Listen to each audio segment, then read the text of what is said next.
Papež Frančišek je med vračanjem Švedske v Vatikan na letalo odgovarjal na vprašanja novinarjev.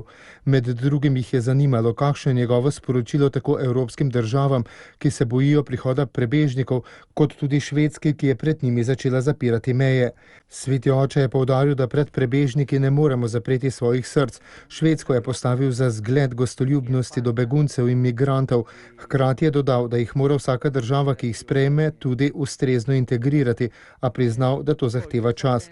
Opozoril je, da državam, ki ne bodo poskrbele za vključitev prebežnikov v družbo, grozijo oblikovanje getov, a tej nevarnosti se je treba izogniti. Credo che in teoria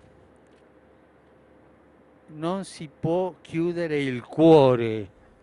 Verjamem, da se v teoriji ne more zapreti srca beguncev, a potrebna je tudi previdnost vlad. Morajo biti zelo odprti, da jih sprejemajo, a prav tako preračunati, kako jih lahko nastanijo, kajti ni dovolj begunca samo sprejeti, ampak ga je treba integrirati. Koliko beguncev lahko neka država sprejme, toliko na jih. A vedno je treba imeti odprto srce. Ni človeško zapreti vrata, zapreti srce. Posvaril je še pred nevarnostjo, ki se pojavi, kadar se migranta ali begunca ne integrira.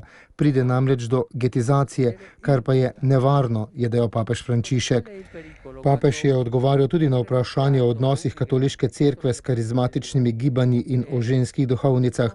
V zvezi s slednjimi je spomnil, da ima cerkev svojo petrinsko in marijansko razsežnost. Kot je dodal, brez ženske razsežnosti ne bi moglo obstajati. Novinarji so želeli izvedeti tudi nekatere podrobnosti o posredovanju papeža Frančiška v venezuelski krizi. Potrdil je, da je Sveti sedež prejel prošnjo za pomoč pri reševanju spora med predsednikom Nikolasom Maduro in opozicijo. Ob tem je poudaril pomen dialoga, ki je edina možna pot.